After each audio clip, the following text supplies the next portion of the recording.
ভাইজান একটু দাঁড়িয়ে, ভাইজান একটু দাঁড়িয়ে, একটু ছবিটা করি, ভাইজান একটু ছবিটা করি, একটু ছবিটা করি।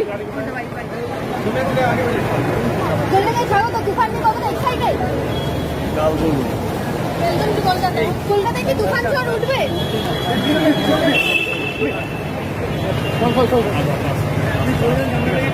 কেউ যাবো না, কেউ আমরা যাবো না, আমরা কেউ যাবো না, আমরা কেউ যাবো না। উনি এসছেন আমাদের গেস্ট এখানে, জাস্ট ভিডিওটা করতে দিন।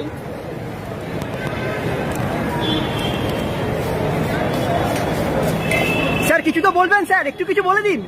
কাল কত হবে?